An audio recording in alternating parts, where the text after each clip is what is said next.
The Pentagon is sending stealth bombers to Guam, prompting serious questions about the real beneficiaries of increased military presence in the Pacific. Breaking news today. Hello, and welcome to That News Show, where we discuss the latest facts, fakes, and hypocrisy as reported by the legacy media. Let's roll the tape. As the White House intensifies pressure on Iran, why are American stealth bombers capable of carrying 30,000-pound bunker busters being deployed across the world? Fox News reports that 2 bombers are en route to Guam as President Trump returns to the White House. Now, with Trump in office, it seems the establishment and their globalist allies are eager to plunge us into another war. Are we genuinely safeguarding American families, or are we being drawn into another foreign conflict, risking American lives and resources for interests that seldom benefit us? But we must ask, is this truly about national security, or is it a continuation of the same policies by those who never face the consequences of their decisions? You won't want to miss this. Intelligence briefing. Welcome to Fox News Live on a busy news weekend. I'm Mike Emanuel in Washington. New airstrikes from the Israeli Air Force against missile storage and launch infrastructure in Iran overnight, as the IDF says it has killed a commander of the Quds Force, who is a key coordinator of weapons deliveries to Hamas. In response, the United States is enhancing its military presence, deploying B-2 bombers and carrier strike groups. The administration's 2-week ultimatum for Iran to halt its nuclear program is a bold strategy that underscores the high stakes of this brinkmanship. While deterring Iranian aggression and preventing nuclear proliferation are crucial, American interventions in the Middle East have historically led to unintended consequences, draining resources and endangering American troops for goals that may not align with national interests. The Israeli Air Force's recent overnight strikes on Iranian missile facilities and the elimination of a key Quds Force commander represent a significant escalation in a conflict that continues to involve regional actors and could potentially draw in the United States. As Israel continues to counter Iran's ability to arm terrorist groups, and as Washington considers its next steps, it is imperative that any U.S. involvement be measured, strategic, and always prioritize America first. For years, Washington's foreign policy has prioritized globalist agendas and extensive military commitments over the needs of ordinary Americans. There's a significant difference between supporting Israel's self-defense and being dragged into a regional conflict that does not serve our security or economic interests. The previous administration's flawed withdrawal from Afghanistan and lenient stance on Iran have only emboldened our adversaries and shaken our allies' faith in American resolve. The current administration is adopting a firmer stance, but there is a risk of being drawn into another costly conflict that benefits the military-industrial complex more than American families. Our focus should be on robust intelligence, targeted operations, and supporting our allies without rushing into another war. The Quds Force has been instrumental in linking Tehran with its militant allies from Gaza to Lebanon. The removal of one of their top coordinators sends a strong message, but also risks further retaliation and possibly a broader regional conflict. What was the thought process behind the 2-week timetable? Just time to see whether or not people come to their senses. Giving them a period of time. We're going to see what that period of time is, but I'm giving them a period of time, and I would say 2 weeks would be the maximum. Now, Mike, Trump also pushed back on Prime Minister Benjamin Netanyahu's comments that Israel is capable of destroying Iran's Fordo nuclear facility on its own. The president said Israel has a limited capacity. The deployment of B-2 bombers and carrier strike groups is designed not to provoke war but to enhance use, signaling to Tehran that their time to engage in diplomatic maneuvering is running out. And this approach led to increased aggression from adversaries like Tehran, Moscow, and Beijing, leaving American interests vulnerable worldwide. The decision to set a 2-week deadline for Iran to change its nuclear stance signals a decisive shift from the prolonged, indefinite timelines that have long hindered American foreign policy.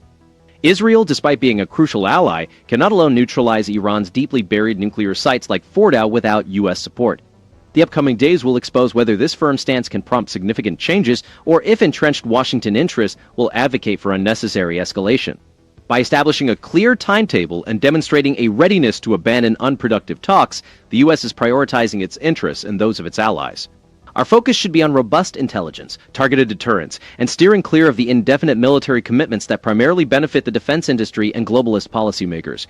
The chaotic withdrawal from Afghanistan under the previous Democrat administration serves as a stark reminder of the consequences when policy is influenced more by globalist agendas than by American families' needs.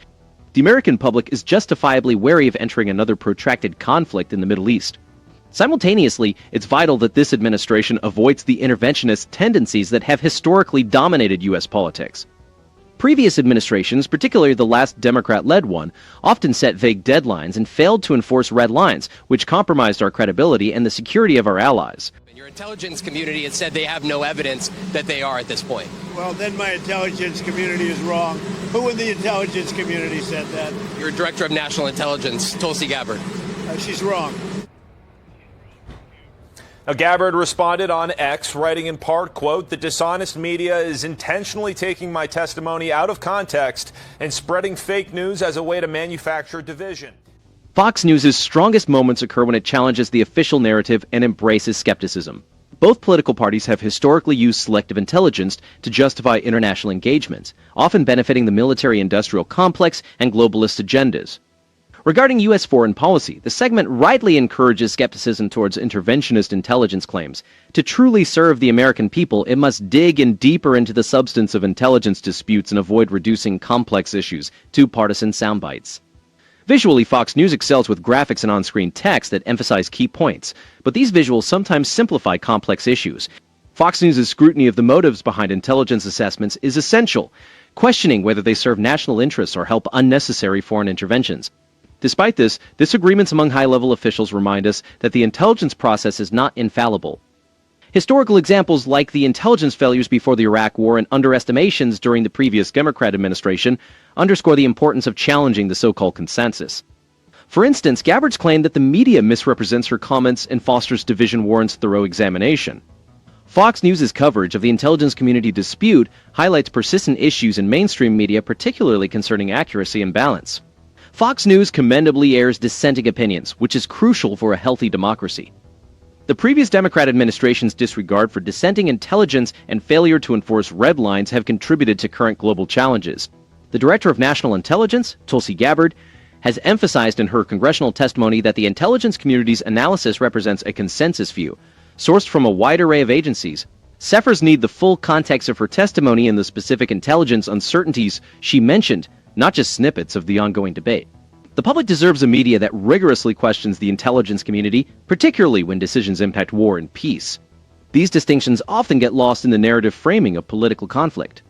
In conclusion, exemplary journalism goes beyond merely reporting official statements. It critically examines the process, identifies gaps, and holds both the intelligence community and politicians accountable. When reporting that the intelligence community has no evidence, Fox News should clarify whether this indicates a lack of evidence, access, or deeper analytical disagreements. America has intelligence that Iran is at the point that it can produce a nuclear weapon within weeks to months. Now, in that same testimony before Congress in March, Gabbard testified that Iran has an unprecedented amount of enriched uranium. The strategic deployment of B-2 bombers to Guam and the positioning of naval assets in the Middle East are part of a broader strategy to enhance U.S. use and deter Iranian retaliation. The deployment of military assets such as B-2 bombers and carrier strike groups is a costly endeavor that strains the U.S. budget. As we continue to navigate the complex landscape of U.S.-Iran relations, the recent testimony by the Director of National Intelligence, Tulsi Gabbard, highlights a crucial point. Iran could potentially produce a nuclear weapon within weeks to months if it chooses to do so.